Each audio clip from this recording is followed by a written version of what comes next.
சீரியல்களின் full எபிசோடுகளை Sun டிவியில் ஒளிபரப்பான உடனே எக்ஸ்க்ளூசிவாக சன் நெக்ஸ்டில் மட்டும் ஃப்ரீயா பாருங்கள்.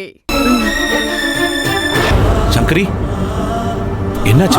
என்னமாச்சு? ஏன் அப்படி நோண்டிட்டு வர? சங்கரி, என்னது? கால்ல ரத்தம் வருதுமா? அங்கிள், என்னமாச்சு? அது ஒண்ணு இல்ல, சும்மா சின்ன காயம்தான். கீழே கடந்த கண்ணாடி கிளாஸ் காலை கிழிச்சிருச்சு. ஐயோ, என்னம்மா இதெல்லாம்? ரோட்ல பார்த்து வர மாட்டியா? எப்படி காலை கிழிச்சு ரத்தம் வருது பாரு. சரி, வர்ற வழியில டாக்டர் கிட்ட போய் கட்டு போட்டுட்டு வர வேண்டியது தானே? அப்படியே வந்திருக்கியம்மா நீ. சைலஜா, நீ போய் பேண்டேஜ் ஆயின்மெண்ட் கொண்டு வா. சரிங்க அங்கிள். என்ன பண்ணிருக்க சங்கரி? ஐயோ, பாரு எவ்வளவு ரத்தம். சின்ன காயம்தான். சீக்கிரம் மருந்து போடு. ஓகே அம்மா, இருங்கம்மா, கொஞ்சம் பொறுத்துக்கோங்க.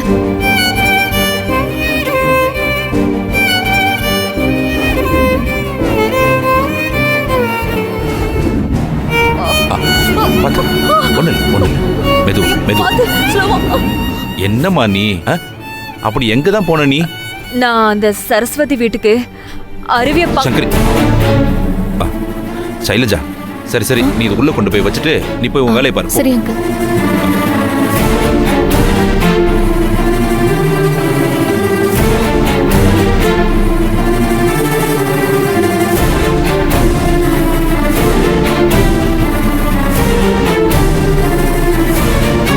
என்ன சங்கரி, நான் சொன்னதெல்லாம் மறந்து போச்சா உனக்கு? எதுக்காக நீ அருவி பார்க்க போன? சம்பந்தி வீட்டுக்கு இந்த விஷயம் தெரிஞ்சிருச்சுன்னா என்ன ஆகணும் உங்கள்கிட்ட சொல்லியிருக்கேன்ல.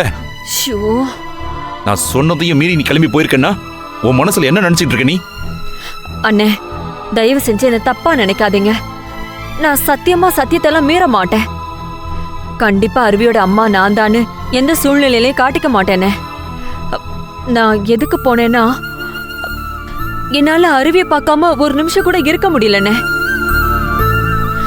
எப்போ அருவி ஏன் பொண்ணுன்னு தெரிஞ்சதோ அந்த நிமிஷமே அவளை பார்க்கணும்னு என் மனசு துடிக்க ஆரம்பிச்சிருச்சு. ஏன்னா என்ன கட்டுப்படுத்த முடியல.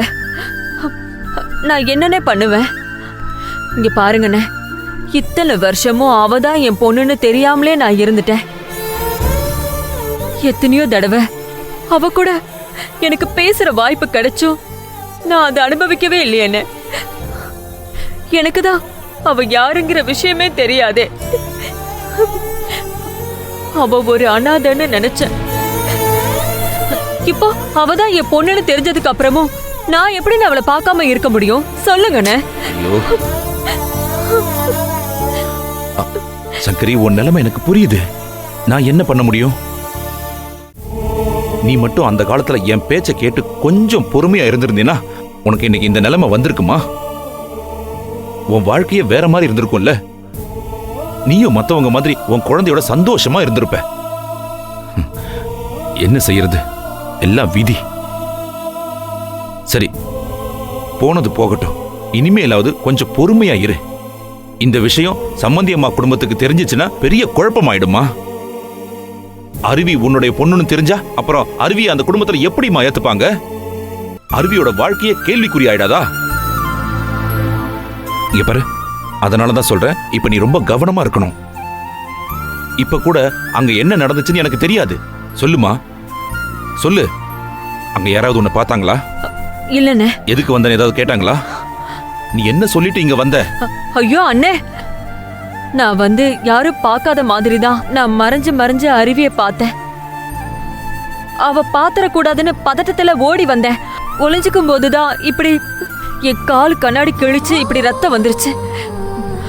ஆனா என் பொண்ணு பார்த்த சந்தோஷத்துல எனக்கு அந்த வலி சுத்தமா தெரியலனே. ஆனா என் இதயம் வலிச்சதுன்னு.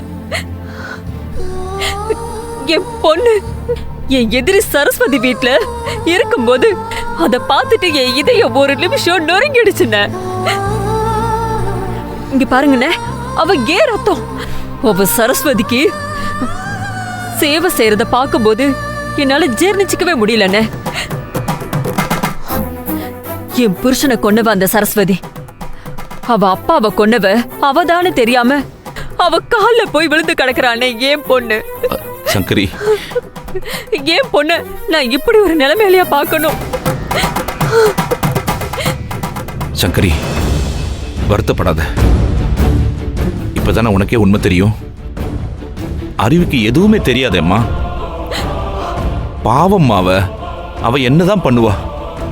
அவ வாழ்க்கப்பட்டு போன இடத்துல அவ அக்கறையும் பாசத்தையும் காட்டி நல்ல பேரோட தானே வாழ்ந்துகிட்டு இருக்கா அவ.